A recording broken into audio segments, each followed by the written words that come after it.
Meditation was the first practice. It introduced me into the power and potency of building a toolkit of tools to help me in my evolutionary journey.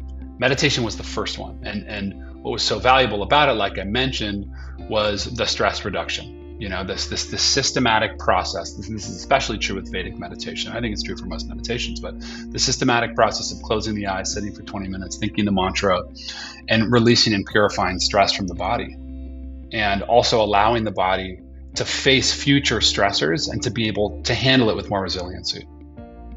How did you discover meditation? What did your practice look like? And how did you cultivate that practice in the midst of such a high octane life at that time? A lot of people in general get into meditation, and it was through challenge and pain. It was through the suffering I was experiencing with my own mental health. The panic attacks that I was experiencing were so uncomfortable, and I was so hungry to find ways to help alleviate and move through some of that internal discomfort.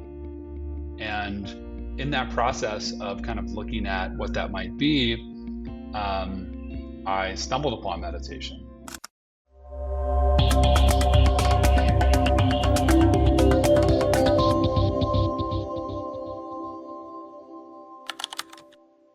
What's going on, everybody? Welcome back to another episode of Woven Wings Live, where we bring you wisdom and tools for vibrant living.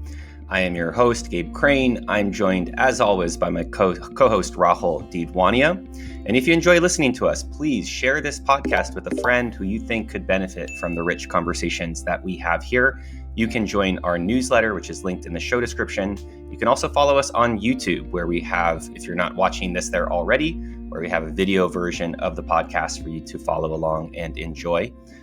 And today we've got a great episode. We have a Weaving in Action episode with Jesse Israel, who is a meditation leader and the creator of The Big Quiet, which is a mass meditation movement that has worked with folks you might have heard of, Oprah, Deepak Chopra. So we're really excited to have Jesse on the show today and learn about this amazing project that's been unfolding, I believe, for nearly a decade now, over 9 years.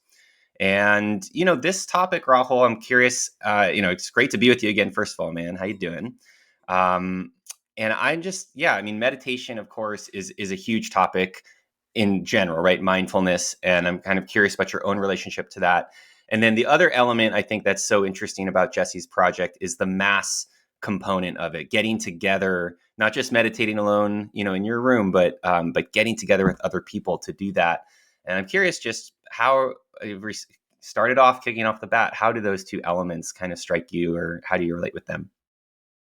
Yeah, thanks, Gabe. Taking them one at a time as it relates to meditation, I think I have what's probably a very relatable relationship to meditation, which is it's been very in and out, very inconsistent. I have periods where I feel like I'm more deeply rooted in a meditation practice, and I feel the grounding effects of it, and I enjoy it a lot. And I have other periods where it feels challenging. It feels like another thing to do. It feels like something that's not as approachable, right? And I know one of the things we've talked about a lot on the show is different forms of meditative practices, right? That might not take the form of sitting down, breathing, connecting with our breath, and so on and so forth. But I think for me, it's always interesting just to hear how a lot of roads, when it comes to self-development talk or anything in that vicinity, lead back to meditation, right? Lead back to really more around the principle of mindfulness and self-awareness, but often meditation as one of the tools, I'd say, that's really taken hold, right? Taken hold in the collective consciousness and imagination and toolkit, so to speak. And so I'm always interested to hear about different ways that people connect with this practice. But I think the second element that you mentioned is maybe the one I'm even more fascinated by and drawn to, which is this idea of sort of a large scale collective experience and the power that lies in something like that. I think a lot about everything from a music festival to a sports event to going to some sort of a lecture or a talk or going to classical music presentation of some kind or watching a dance, right? There's something really, really powerful about what happens when we're in collective experience with one another and when our attention is sort of channeled towards something, right? And I think with the big quiet, with it being collective meditation, I'm very interested in learning what that looks like, even if there isn't something as grand or as loud as a sporting event or as a concert, right? I think still there's something in sharing energy and sharing space and just feeling each other's presence. And so I'm very much looking forward to that aspect. What does it bring up for you, though? Um, well, I love what you shared. And I think what's coming to my mind right now actually is that we're in the process at Woven Wings of starting to develop some online courses that have to do with spiritual awakening. And when you think about spiritual awakening, to your point around meditation, as this kind of gold standard or something that seems to be, seen as like a universal value, it's interesting when we're just designing the experiential elements of that course around spiritual awakening, because I think it brings up those same questions. How much is meditation itself, sitting quietly, breathing in a particular way, using your consciousness and mind in a particular way, essential for an experience of awakening or realization that I think so many of us are seeking and searching for? So that's one thing, and I think on that theme of awakening, it links me into that the big gatherings and getting us together to do that, because I think on some deeper level we're also collectively searching for some kind of awakening, some kind of catharsis. Obviously, there's always a lot going on in the world, but there's especially a lot going on in the world right now, and I'm curious, and this can actually be a good segue to bringing Jesse on here. But I am really curious to see, what is the impact and what's the inspiration, I guess, behind this project that Jesse's been doing with the Big Quiet, and what is the impact on the collective level, right? As far as promoting a different kind of way of being in the world for humanity, at a time when I think we are searching for answers. And so, on that note, I spoke to this earlier, but I want to formally introduce Jesse to y'all who are listening. Jesse is a meditation leader, keynote speaker, and leadership coach known for founding the mass meditation movement, The Big Quiet. He's named the meditation expert by the New York Times. Jesse has led some of the largest meditations on earth, having toured arenas with Oprah Winfrey and co-hosted international broadcasts with Deepak Chopra. Jesse is an Audible Originals best-selling creator and a Forbes Next 1000 recipient. He's collaborated on meditation projects with Grammy-winning rappers, coached the world's most influential entrepreneurs, and keynoted at Fortune 500s around the globe. And something I find particularly interesting, going back to my musical preferences in college, that Jesse ran a record label called Cantora prior to this work on The Big Quiet, and signed multi-platinum bands such as MGMT, which is like an anthem of my final year of college. So on that note, Jesse, before I get diverted into asking you about MGMT, which is awesome, but welcome to the show, and thanks so much for joining us today. It's great to be with you. Thank you, guys. It's great to be here, and thanks for such a thoughtful intro. Yeah, so I think just starting at the top, I'll link in MGMT at some point to pick your brain about that. But I'm just really curious to start with the inspiration behind this project of The Big Quiet, and what were you setting out to accomplish? What did you feel would come about if we could all get together in giant arenas with Oprah and meditate together? Why? What was actually interesting about starting the Big Quiet was that was never the idea. There was never this vision of I want to leave my record label and I want to start a meditation movement and we're going to get so big that we're going to be touring with Oprah and being in arena. It wasn't something that I kind of had like a vision and a business plan for. It was really interesting the way that it unfolded. It all happened really organically based on feeling into each present moment and making choices for how to respond and move forward based on intuition. really it was, and it really unfolded from there. It started when I'd say like the kind of the earliest glimpses of it coming into existence were when I was running my record label. That right, like you mentioned, this thing that I had started when I was a sophomore at NYU with my roommate. MGMT was just a small college band, and when we signed them to our dorm room label, MGMT took off. Suddenly, we had a real record label, and we were still students, also trying to run this full time business, and it was overwhelming. I was burning out when I was, probably 23, and starting to have panic attacks, and just feeling very overwhelmed by it all. And meditation became this tool that really, not only helped me slow down and brought me a lot of relief from the intensity and noise of the music industry and running this business as a young man, but it also helped me, I think, hear more of who I am, who I was, and allowed me to kind of courageously start to take some risks and feel into more of who I was. So, what that initially looked like was starting to organize meditations with people that I knew from the music industry. So we'd be backstage at a huge music festival, and I would invite other people that I knew, other musicians or managers, to come and join for a moment of quiet. And it was scary, but it felt good to lead and to not just be behind the scenes. And even though these were small group meditations, I'm talking like less than 10 people, there was something really cool about this small group of us sharing quiet at one of the noisiest experiences on earth, a music festival. We'd be there in total stillness. You'd have hundreds of thousands of people running around drunk, sun blaring down, 10 stages blasting different music. And then there we were in stillness together. And it felt really good. And it was through the building of these little small group meditation moments where I just kind of started to get these little hits of, what if it wasn't just us meditating over here behind the stage? What if the whole festival was doing this? What if the main stage attraction was a mass meditation where we could all be in silence together? I just started to kind of get these little hits of it. And that led to this calling to continue to just organize, to continue to just bring people together. It wasn't like we got to figure out this festival thing right away. It was just, how do we just keep building this thing? How do we go from 10 people backstage to the next thing became my buddy's loft apartment in downtown Manhattan, when people I knew from other industries, not just the music industry, started to join. And each month, we would meet up and we would meditate.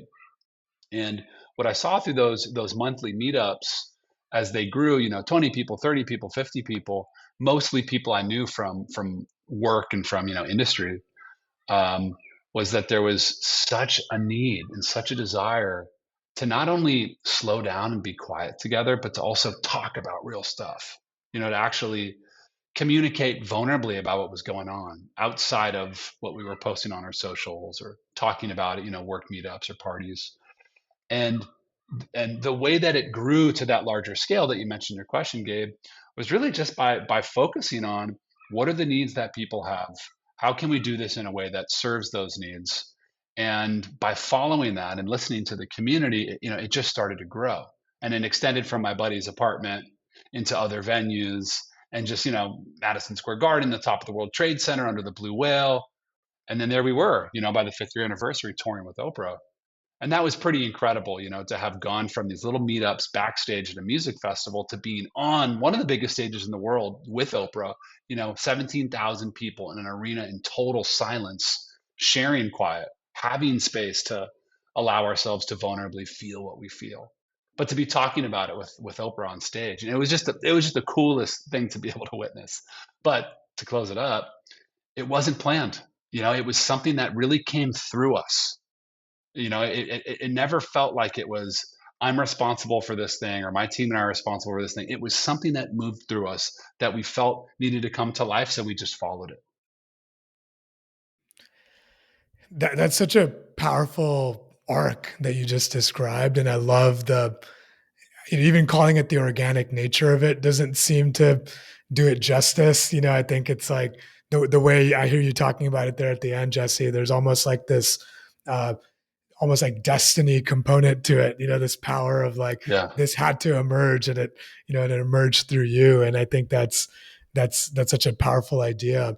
And, I'm going back to that moment where it started, right? Where you're in the hustle of bustle, you're in backstage, there's all this craziness around you. And I felt when you were describing that, like a connection or an admiration of the courage in some ways that it must have taken you to propose something like this, and to feel like, hey, maybe some people will want to take me up on this, and just to put that out there, and to see that, hey, there actually was something magnetic, right, that drew people in. And going all the way back to what you said, though, around like what you were going through, right, and how meditation offered a medium for you to slow down, to relate to the kind of the intensity and the speed of your life in a different way. Um, take us back to that moment. Like, what was it about meditation specifically that drew you as a practice? How did you discover meditation? What did your practice look like? And how did you cultivate that practice in the midst of such a high octane life at that time? The way that I got into meditation is the way that I find a lot of people, especially in business, but I think a lot of people in general get into meditation, and it was through challenge and pain. It was through the suffering I was experiencing with my own mental health.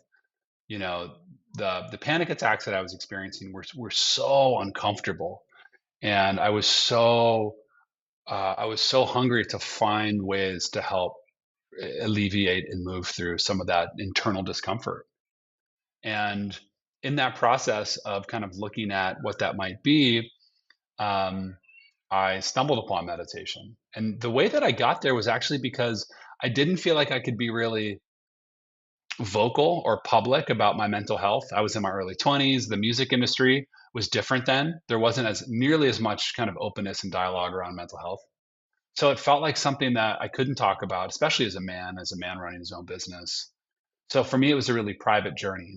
How do I allow myself to feel better in the world and in my body and in my mind? And it was my dad who actually suggested that I check out meditation. Shout out to Bob Israel. Um, he thought it might be helpful. And initially, I went and I checked out some. I went to a Shambhala center, and I learned an eyes open Shambhala practice that I found to be really valuable. And kind of played around with some other practices again that I was doing on my own, in my home. And eventually, I met a Vedic meditation teacher named Light Watkins, and I did his Vedic meditation course. And I learned how to practice with the mantra through the Vedic style of meditation, which is sitting comfortably, back support, eyes closed, not about trying not to think or relaxing the mind, more so about just gently being with and thinking a mantra in the mind to help the mind and body settle and move to more relaxed states. And I found it to be a great practice. It really clicked for me. And yeah, the relief that it brought me was really clear. And what was so cool is that it definitely helped address what I came to meditation for, which was really around stress and mental health. But as it helped me navigate that stuff, it really went deeper, and it helped me get clear about who I was. It helped me get clear about the path that I was on. And I think that meditation is very much responsible for what led to me actually leaving the music industry after 9 years and opening up into the great unknown of what was next. But this feeling and this kind of pull to go do something else, to go explore some new chapter. And I left my label before the Big Quiet existed, but was interested in this idea of doing something with meditation and gathering more people. And it just kind of coincided. So, my meditation practice didn't just help me with stress, it really helped evolve my work and the work that I could do in the world. That's so powerful, Jesse. And I feel like it reflects a lot of people's experiences with meditation. Also, as we alluded to in the intro, sometimes I think people have a lot of trouble with meditation. Yeah. They don't like sitting still. They don't know what they're doing. I hear the impact in your personal life. Obviously you're not coming here as like a meditation guru or, like a proselytizer or something like that. But I'm just kind of curious about that question we were raising in the intro around like, what value do you see in meditation specifically as a practice? And of course, there's many different kinds of meditation, as you were just naming, versus, I don't know, other contemplative exercises that help people with mental health, with a lot of the challenges you were just describing, whether it be exercising or journaling or, joining some sort of activity or a group. No, I noted that, you said also the ability to connect with other people and talk sounds like it was almost just as valuable as the Oh meditation yeah. itself when it was starting out. And so I guess I'm curious if you could just help us, like, what's your personal perspective on the place of meditation within this kind of broader suite of activities and exercises that we pursue when we're trying to improve our mental health and our well-being? Yeah. Well, I love that question. For me, meditation was the first practice. It introduced me into it introduced me to the power and potency of building a toolkit of tools to help me in my evolutionary journey. Meditation was the first one, and what was so valuable about it, like I mentioned, was the stress reduction. This systematic process. This is especially true with Vedic meditation. I think it's true for most meditations, but the systematic process of closing the eyes, sitting for 20 minutes, thinking the mantra, and releasing and purifying stress from the body, and also allowing the body to face future stressors and to be able to handle it with more resiliency, and on top of that, repair the body of stress that had been built up over years. So meditation became this kind of entry point into helping my nervous system find rebalance. But then I started a gratitude practice around journaling, and I realized how much gratitude and journaling specifically helped me shift my neural pathways from what tended to be thoughts that would often go into a darker, more negative pathway, into, with time, through cultivating a journaling and meditation and gratitude practice, into thoughts that were more inherently focused on and rooted in the good of my life and the beauty of my world. And of course, this has been a balance my whole life. Haven't mastered that, but I found that in introducing gratitude and journaling, really helped me get out of some of those thought patterns and pathways and shift into thought patterns and concepts that were really rooted more in truth and the goodness of my life and in my world. Exercise and movement became something that was really important when I realized just the simple act of moving my body through space would almost like cleanse whatever was going on in my brain. And that getting, blood pumping through my veins created this real value in just allowing me to feel vital and allowing me to feel clear. um, Working with groups and having spaces where I could not just go through the things I mentioned on my own or experience this practice on my own, but actually talk about what was really happening and feel seen and heard and supported by others, and then to be able to do the same for those same people. And there's nothing like that the experience of sharing something vulnerable and having someone else be able to relate to it, or hearing someone share something vulnerable and going, oh my god, I go through that too, they experience that, right? The feeling of belonging and validation and relief that occurs when we realize we're all humans having a human experience together. So the group work became um, uh, just having group, not even group work, just having group space, be art, to be myself and to let others do that became so valuable. Before we started the Big Quiet, I some friends and I started a bike club called the Cyclones, and we would get together and ride bikes every other weekend. In one summer, I think we started in 2013, a while ago, maybe longer. But the first one was maybe 15, 20 people. We met up, we rode bikes, and then 2 weeks later, everybody was welcome to invite their friends or bring whoever, and it was 50 people. By the end of that summer, there were hundreds of us riding bikes together. And I'm talking like beach cruisers. We'd hitch speakers onto our bikes and play music. It wasn't like a serious ride. It's more of like a social party on wheels.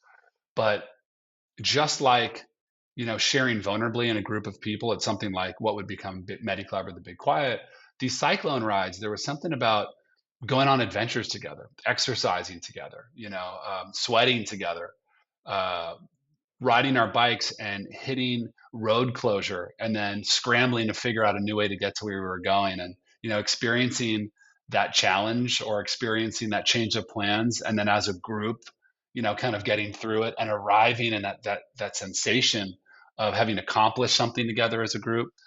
So all of these things, I think, allowed me to feel better in my body and brain, feel more joy, feel more into my power, ultimately just feel more of the man that I was and the man that I am.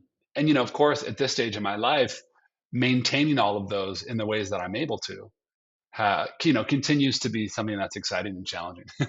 But I love that you mentioned it, Gabe, because it can be really easy. I think, especially I've seen in the wellness space, people have their one thing that they really believe in and talk about and become known for, and it becomes the magic bullet. And as much as I wish meditation was that, it's just not. It's one of many important practices in my life.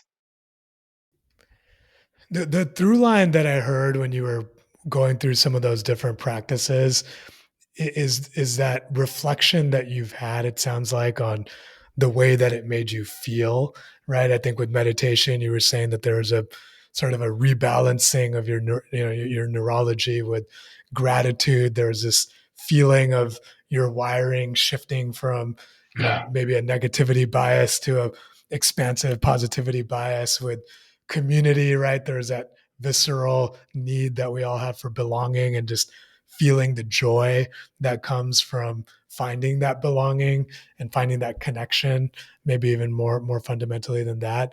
And I'm really tuning into that because I think that's something that often, when we talk about this suite of different things we can do, again, that feeling can sometimes arise of like, oh man, this is just another thing I have to manage into my life, right? And I think that can take away from connecting with that joy, right? That Mm, positive feeling, that we feel, not just emotionally, but as you're describing, right? Like physiologically, neurologically, and at so many different layers. And I wanted to tie that to something you mentioned now and you mentioned earlier as well, which is that meditation, and it sounds like the group practice and a number of other things, took you into a place where you could connect with yourself in a deeper way, and that you could find who you really were and what you were really about. And I was wondering if you could speak to that more. What does that look like? So, you're in this practice, you're finding calm, you're finding centeredness, or potentially connection if it's in a group. How does that get you to deeper understanding of self? And how does that understanding of self emerge from that fertile ground? yeah. When I got into my initial career of running this record label, like I mentioned, I was young. I was, I think, 20 when we started the company. I was a sophomore, and I was definitely excited about music, and I was excited about creativity for sure. Um, but I also felt a lot like it was something I was supposed to do: run a business, uh, you know, do something in entertainment. I grew up in Los Angeles, and there were, I think a handful of different pieces that were sort of motivating me to build a career in the entertainment space.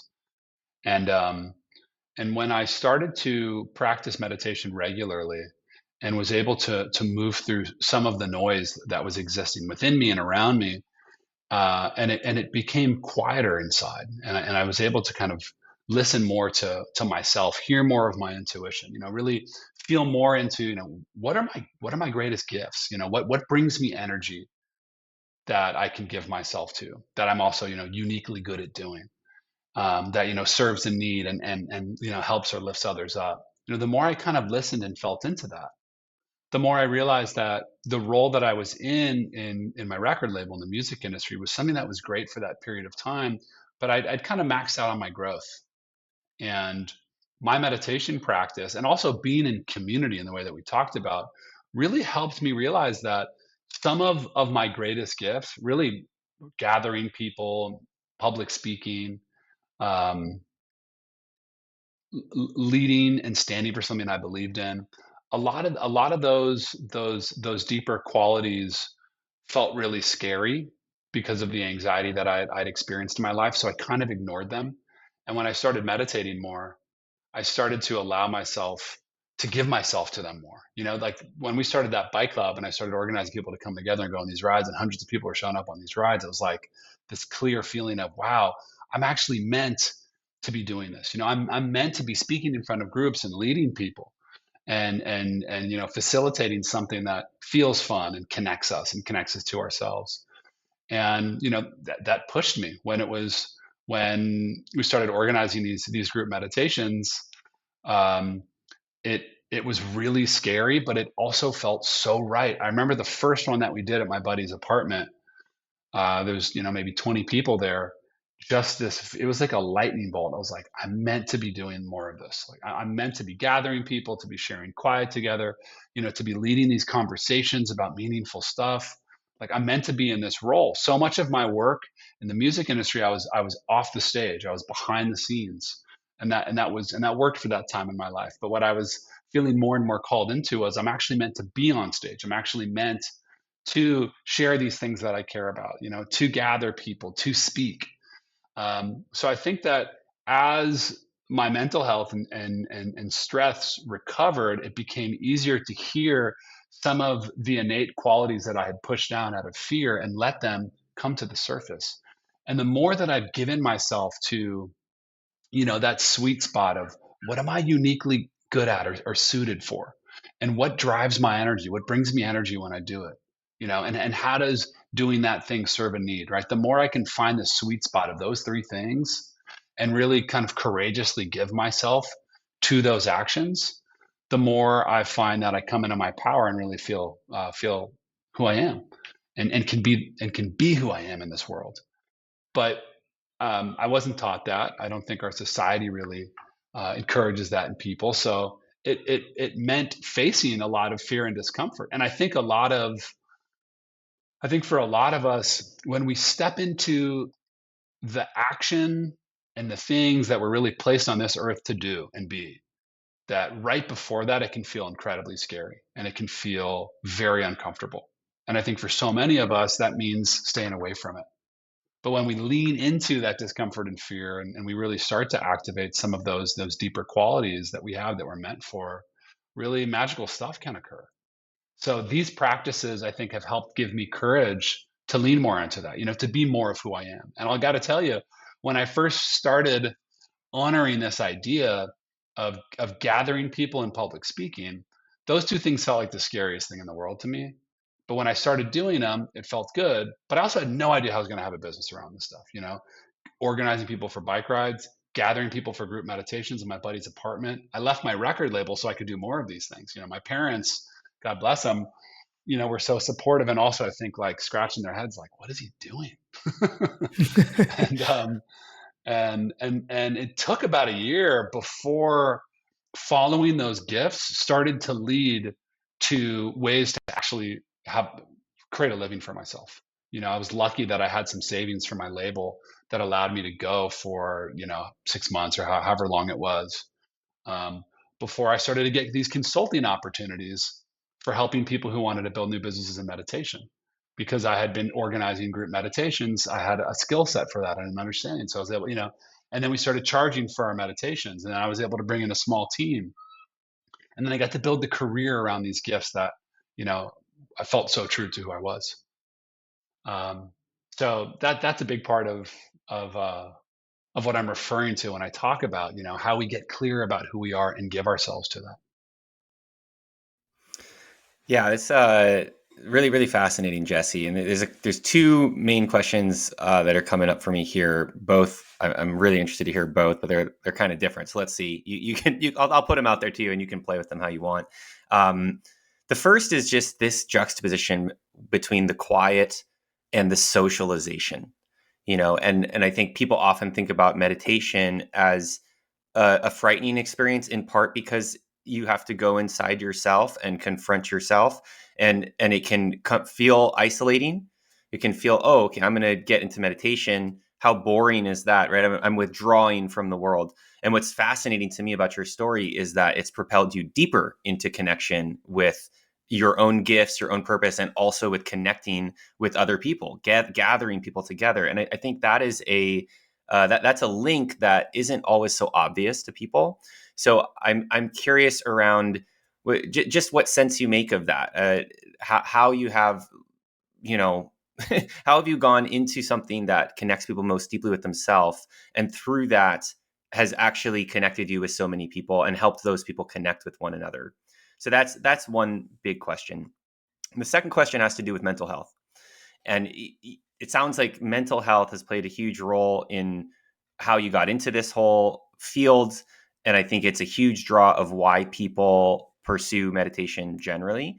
Um, and when I think about where are we at as a society, an American society, I'll say, at this point versus where we were when you started this project a decade ago, we have had so much conversation around mental health. We've had very high profile individuals, like at the Olympics, like athletes stepping away for mental health reasons, and having that be more normalized and validated. Certainly from when all of us on this call were kids, right? We've had a major change in that conversation. And I guess I'm just curious how much you link that to qualities of social or societal awakening. I talked at the outset of the show around this idea of spiritual awakening, or things that we need in our society right now.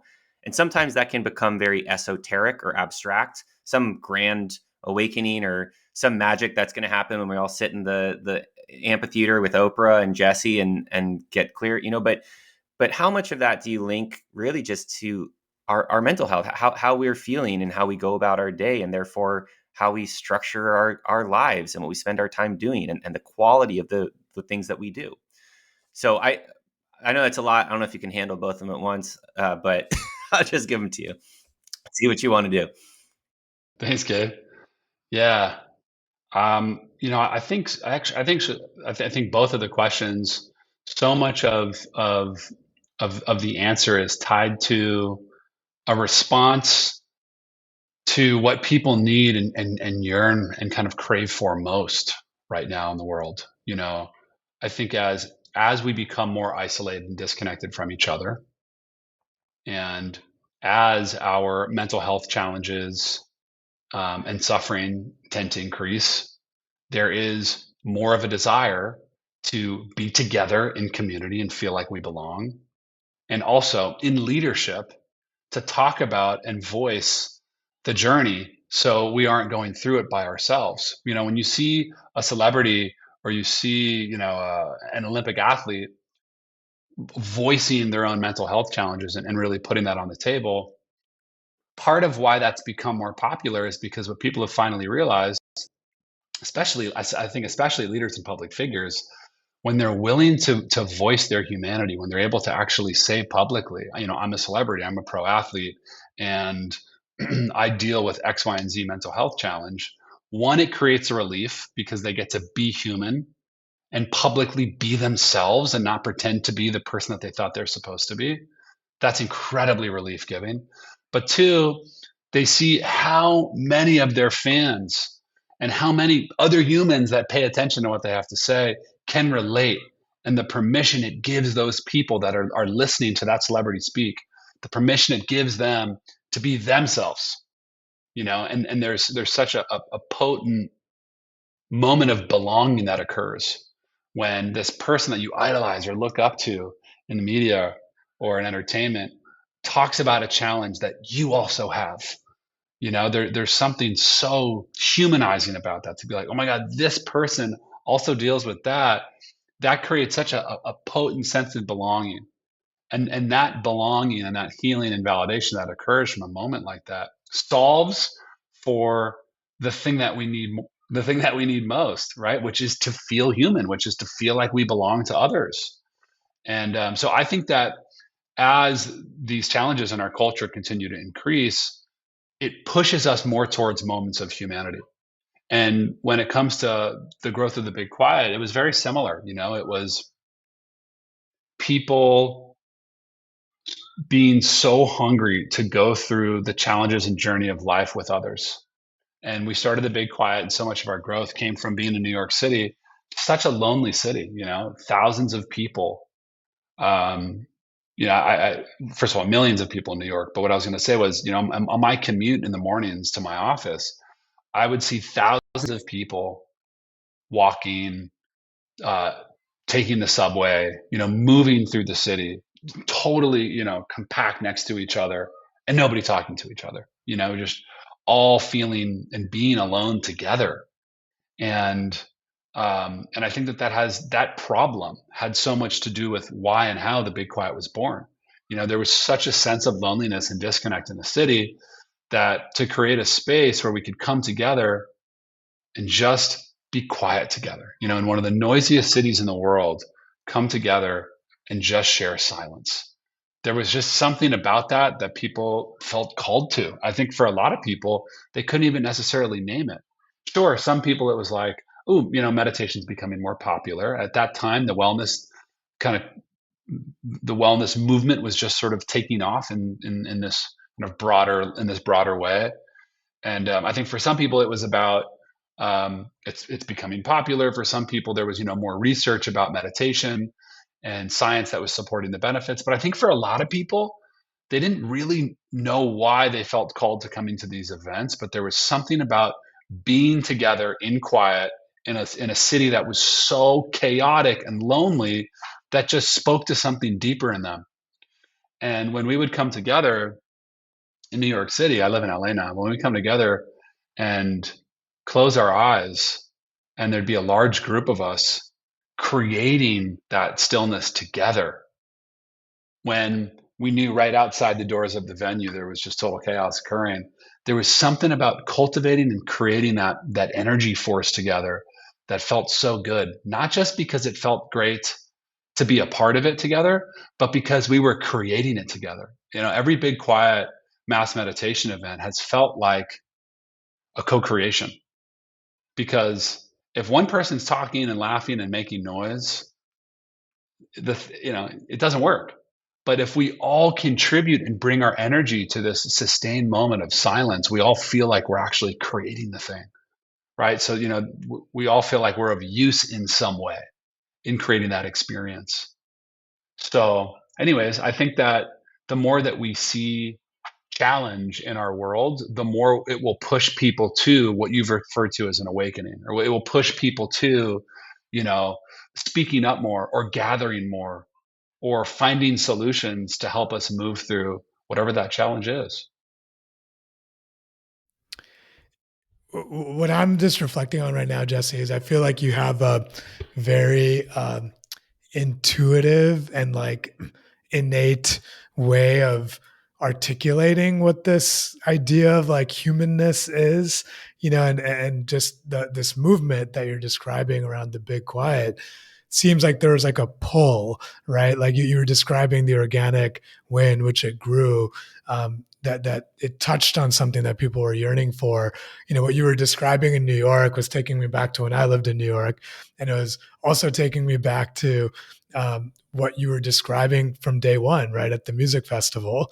You're backstage, or around all this crazy energy, and there's something with 8 people, 10 people, however many people, creating space within that. And I think sort of the concept that's bubbling up for me is how spaciousness, right? Whether we talk about it as expansiveness or we talk about it as stillness within chaos, or order within chaos, or love within hate, whatever it is, these are all things that we can cultivate, right? And I think the power in the way you're illustrating of everyone contributing to that co-creation, I think is incredible, right? It's just like to reflect on that feeling. And I'm feeling a little bit of it even right now, just thinking about what we're trying to do in this conversation, right? We're all creating whatever this is, and without any, hope or agenda per se, right? There's a resonant frequency to this conversation. And I think and this idea of there being a frequency to silence, right? And that it's created, it's not, and it's created regardless of what's happening outside of it. I think accessing that idea can potentially, just be like a paradigm shifting idea, right? For how we lead our lives, and lending power to this idea of like, hey, our internal experience that we have individually, that we create collectively with groups, that can reign supreme over whatever is happening outside. And yeah, I don't even have a question. I just wanted to reflect that back and see what that brings up for you. Yeah, thanks, dude. That's so beautifully said. It really lands. You put such great language to, I think, what has felt so special for me about being at big quiet events, and to be able to guide experiences like that. TM has done some really interesting and in-depth studies around large groups of people that meditate daily, 4,000 plus people every day in a certain city for a period of time, a month, couple months, and then looking at if there are any noticeable changes in behavior within that city. Um, and the studies are controversial, but they're also, I think, really fascinating. I mean, what their research has pointed to is that by having a relatively small group of people meditating in a large city, small meaning 4,000, obviously still big, but the study that they did was in Washington, D.C., several thousand people, but a small group compared to a city of millions, meditating on a regular basis for a period of time resulted in some pretty interesting changes that they believed couldn't have been pointed to from anything else. But one of the things that was really highlighted was a significant drop in crime for the period of time that this meditation group was gathering for, and then it changed when they stopped. So people can have their different opinions on something like that. It really resonated for me because I really do believe that there's a ripple that occurs when a group of people can create a frequency like that, and then go and then individually bring the energy that they created into their lives as they move back and spread out into the city. I really believe that that real good comes from that. When you gather 15,000 people on an Oprah tour to meditate and to have this meaningful experience, and then they go back into the city and they each go into their own lives and they bring a little bit more of their heart, a little bit more of their truth, a little bit more of their love to the people in their life, and then those people do that, there's a real ripple that occurs from that. So yeah, there's something there. And the other thing that I wanted to say that your comment brought up for me was it was really interesting going from throwing and producing concerts and events to organizing these large scale bike rides and then these very large scale meditation events. And what was really noticeable was that the concerts really felt like events, and the bike rides and the big quiets, they really felt like community gatherings. And when I looked at and when I look at, what's the big difference? What can we point to that creates that difference in energy? What I saw was that with concerts or with maybe more traditional event, they're very one way. You have someone on stage, they're talking to the audience. The audience is sort of taking what the person on stage is saying. And that's a great experience at a concert. But most people, they kind of just hang out with their own friends, they do their own thing, and that's it. With a community gathering, it's not a one-way experience, it's a two-way experience. And the way that happens is through creating moments of participation and contribution. When at an event, an audience member or a community member isn't just there to listen and soak up information from someone on a stage, but they actually get to feel like they're contributing either in a breakout circle where they get to answer a prompt and speak about how they're doing, or in a group meditation where they're contributing their silence to create this larger scale of silence, or on a bike ride where we're in a pack of riders and 5 people jump off at the red light to make sure the next group of people don't get lost on the ride and they actually feel like they're really contributing to the experience. This creates the experience of community.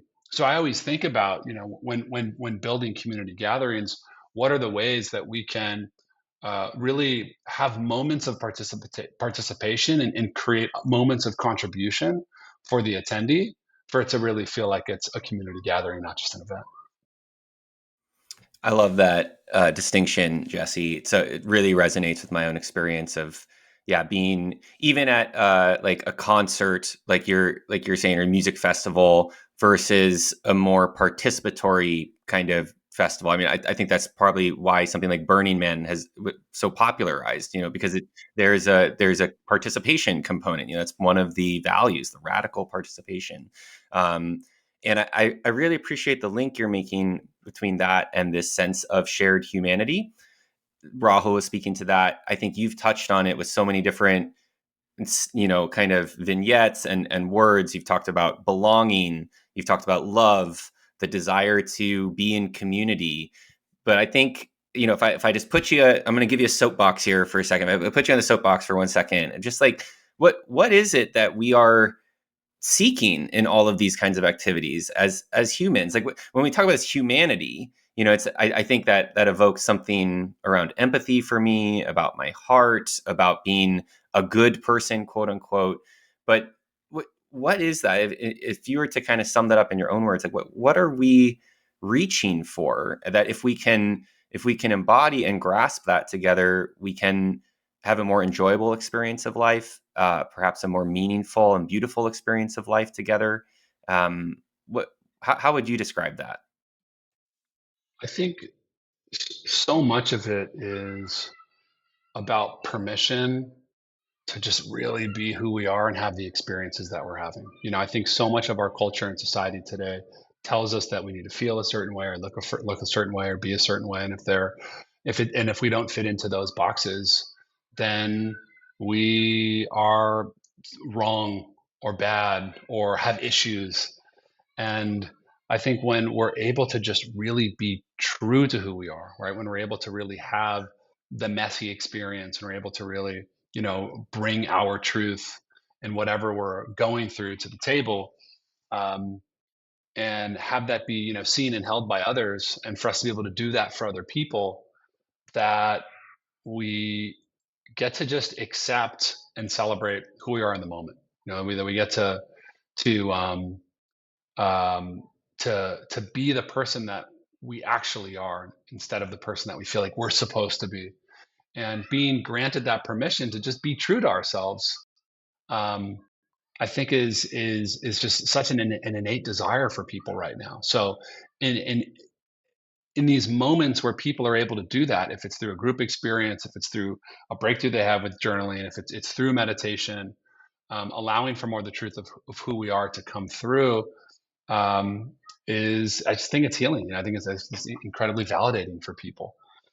So anything that allows people to do more of that right now, I think people jump on. Anything that allows people to really bring the truth, the real lived experience of them and what they're experiencing to who they are and to the world, is something that people are just really hungry for. And that we're going to see there's more support for. And the more that our society and culture pushes us away from that, I think the more we'll see things like the Big Quiet pop up, where there are solutions, in other ways for people to come together and have that sense of belonging, or have that sense of exploring who they are, or experiencing more of that, interconnectedness and love. Yeah. I'm finding myself being very curious about the arc of a big quiet mass meditation. So I was wondering, Jesse, if you could take us through that. I'm imagining a stadium, people are coming in, there's probably an air of curiosity, an air of, what am I doing here? An air of eager anticipation. This is all what I'm picturing. I'd be curious to hear what it feels like for you. And then, everyone sits down. Then you kind of guide them into this moment, and what does it feel like coming out of that? I'd be curious if you could just take us through the arc of one of these mass meditations and sort of what it feels like at the different stages of it. Yeah, of course. Yeah. So if we look at our last tour, which was at the end of 2022, we went to, I think, 5 or 6 cities throughout the US. And in each city, we partnered with an awesome or iconic um, cultural space. So, what was a great one? Oh, in New York, we brought the Big Quiet to the Hayden Planetarium at the Museum of Natural History. So, one of the most celebrated planetariums.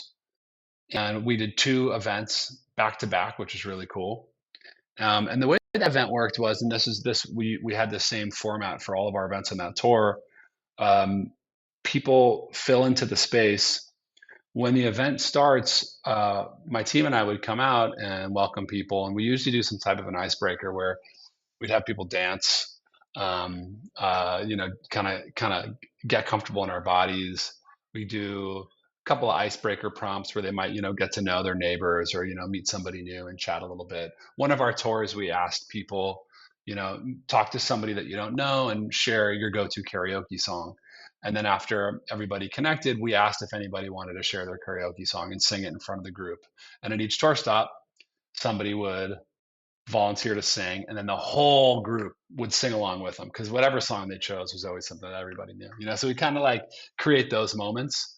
There's always a few people who are pissed off about that because they're like, I signed up for a meditation. Why are we singing? Why are we talking? Why are we connecting? And the big quiet's not for everybody, and that's okay.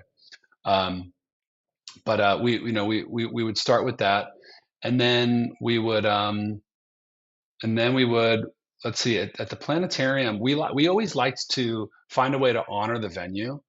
So in that event, we spoke a little bit about, I think we actually brought, we brought the head of Astro, I think it was called Astro Travel, into the event. And he shared a little bit about the space we were in, the history of it, and the journey that we were going to go on. Because they actually ran the planetarium projections during our experience. So we got to tie that to what we were doing with the Big Quiet. And then we do a voice exercise where we have everybody use their voice together. We vocal tone. We kind of make sound. We connect with each other through our voices, and then that creates a really kind of beautiful setup to then go into silence. And in the meditation, part of it is total silence and just listening to the space that we're in.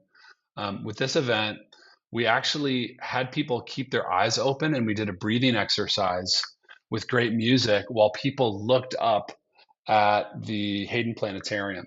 So as they were doing their breath work, they were, I think we were moving through different galaxies, using the astro travel from the Hayden Planetarium. So that was pretty cool. And then we moved into the meditation guided practice. We have, sound bowls, and we use different sound instruments that help people deepen into their meditation.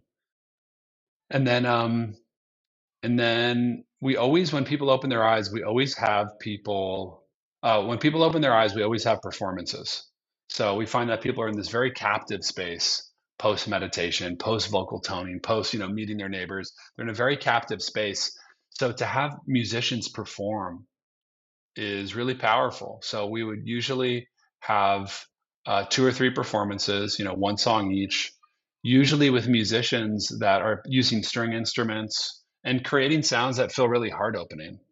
And, we would work with some of the biggest musicians in the world to, brand new up and coming local musicians.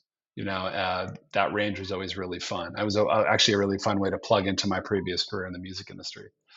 But having music, once people have opened their eyes, is really powerful. It really brings people into their hearts and connects them back into the energy of the room. And then after we would do a performance, I would usually share some type of a story or teaching. And sometimes based on the event, we'd break people up into groups where they could then speak to a prompt tied to whatever, we spoke about. And it'd be an opportunity to, connect with each other and share. And then usually when we wrap up our events, we would create time for people to just hang out in the space, and soak up the beautiful location that we're in, doing something that you don't usually do in that location. And and that, that format changed over the years, but ultimately that's where we landed with the last tour.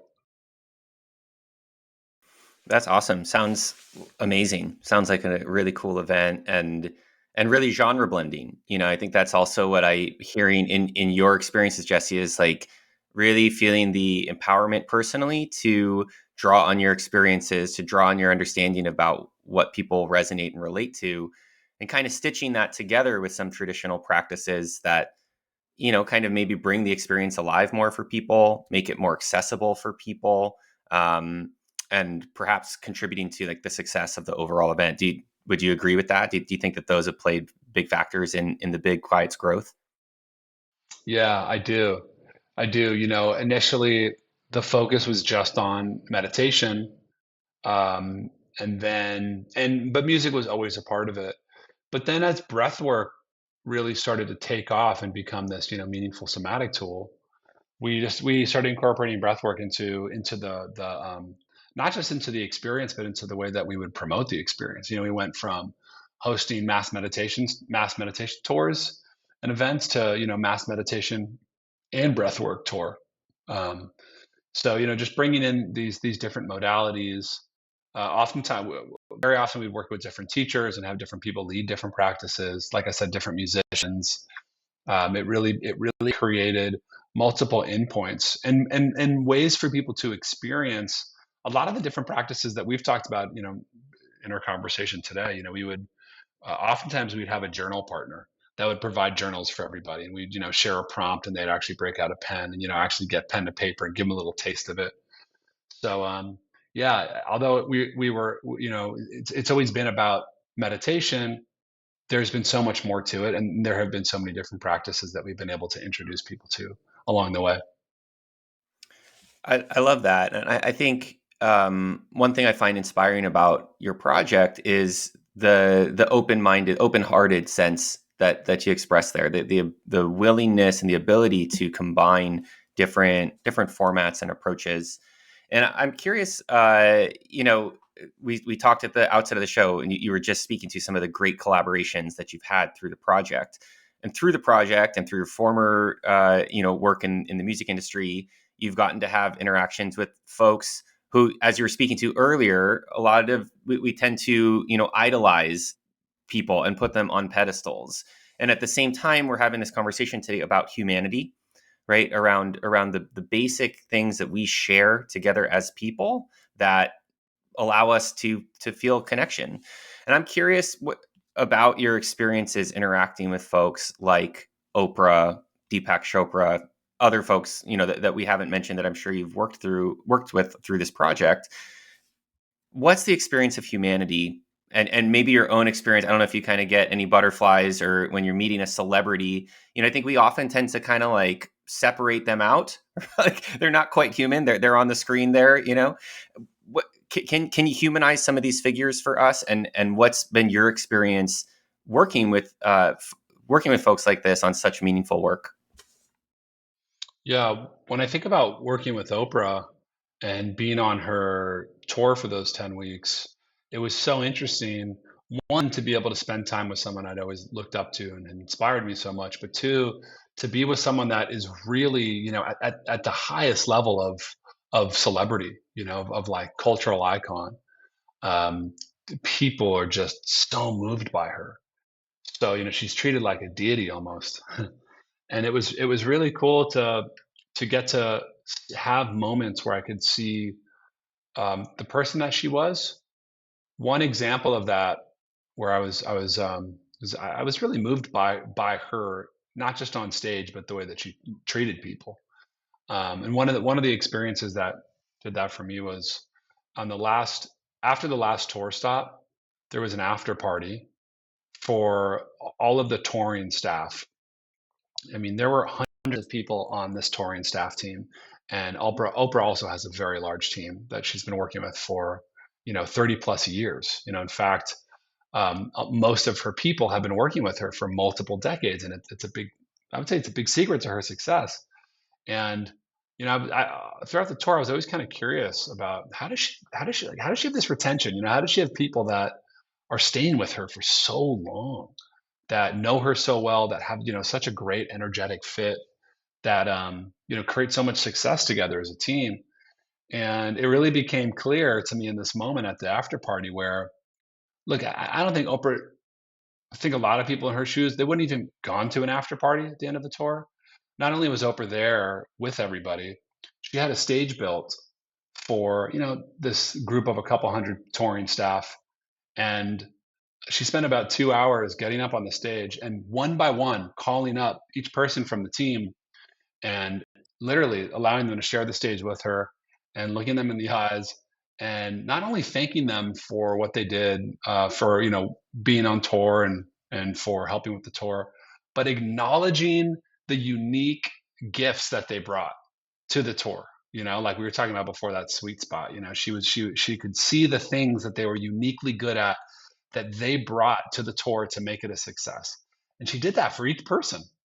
And I remember just being there being like, wow, it'd be so easy for her to, one, not be here, but two, to just really not know anything about the people on her team. But here she was taking the time to acknowledge them and see them for what makes them unique, as people and within that work. So moments like those, I was like, wow, I'm learning. I learned a lot about leadership. I learned a lot about how to celebrate and acknowledge and see people. Um, so, stuff like that was really cool. I remember the Los Angeles tour stop on Oprah's tour. It was at the Forum. My mom and dad came to that one because my parents live in LA.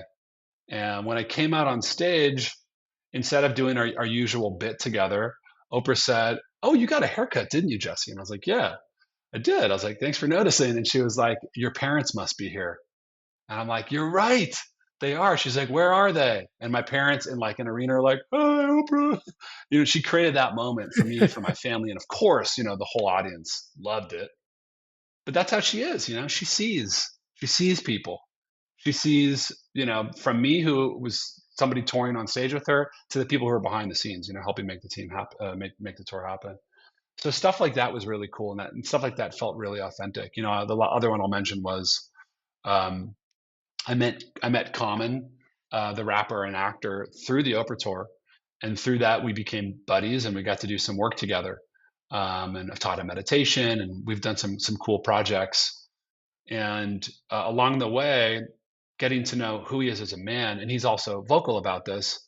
But Common is someone who uh, learned about the power not just of meditation and wellness and exercise and eating clean, but he's somebody who will talk about the power of being a man and crying, like the potency and healing nature of having a good cry, you know to have a Grammy winning, Academy Award winning rapper who's just so celebrated in culture, especially in rap culture, get up in front of a group and talk about the power of crying and how crying has helped shape him more into an evolved and healed man.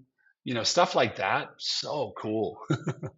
So, yeah, those types of moments have really inspired a lot of my leadership, and just further reminded me that bringing that type of humanity to our work and to our lives, regardless of where we are in sort of like the public figure or recognition or fame range, um, it's just as valuable anywhere on that.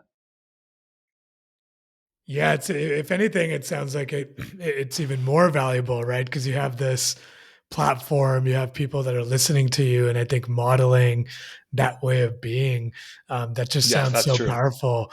And I'm just contrasting it, right? I feel like in my mind, just yesterday, I was talking to somebody about Devil Wears Prada, right? And like the Miranda Kerr, the main character, right, is this sort of this epitome of a different kind of successful figure. I think that we often think of, sort of more like what Gabe was talking about, right, where we envision them as elevated, as distant, and maybe as part of that, we also assign a certain level of chosen distance to them, right? And I think what I'm hearing from your stories there, Jesse, is just that humanity was core to Oprah's journey to, and it is her superpower, right? Is connecting to that humanity. And for Common, yeah, I mean, I didn't even know that about him. Like that as someone who's listened to his music for a long time, I love hearing that. And I know in hip hop culture that can feel almost out of place, but it sounds like Common has found sort of a an awakening of his own, right, or an elevation of his own sense of being. So I'll just name that for myself. I'm feeling a sense of fullness and like completeness around my inquiry into this. Because Jesse, you've just given us so many gems and so many cool stories, but also just moments and I think just deep wisdom that it sounds like you've collected from a very rich set of experiences over the last decade. And so, from my end, just wanted to share my gratitude to you and to you always, as of course, Gabe, just for being a part of this dialogue. And yeah, Gabe, I'll just turn it to you to see if you have anything you wanted to ask or close out with. But from my end, yeah, thank you so much. Yeah, thanks, Rahul. Yeah, I will toss you one question in closing, Jesse, and it's really around uh, what now? The experiences you've had through this project are so rich, and I'm sure they're going to continue in all sorts of different ways. But just generally, I'm curious for yourself personally, where does all this leave you? Having had these experiences, what are you excited about now? What are you inspired to be pursuing as the next steps or evolutions of this? And it might be very specific, it might be vague and grand, but yeah, I'm just curious when you get to have all this kind of experience, where does it take you, and what do you imagine unfolding from here? Thanks for that question. Yeah, well, the Big Quiet's been on a break for the past year and a half, and it's created a lot of room to think about what else I want to give myself to. And along the way, this is something that really was, I think, the result of COVID. When COVID kicked in, we couldn't be doing our mass meditation gatherings. You couldn't do mass anything. um, and it really pushed me to start thinking about how I could work in a one-to-one capacity with people in addition to these large scale events.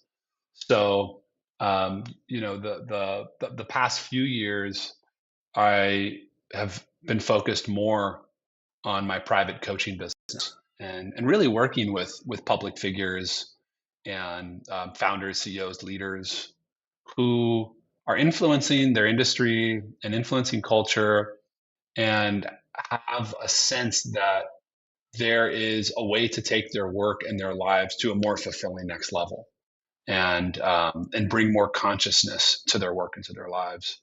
So working with leaders as a coach in that capacity is something that's felt really great and is something that I've been doing.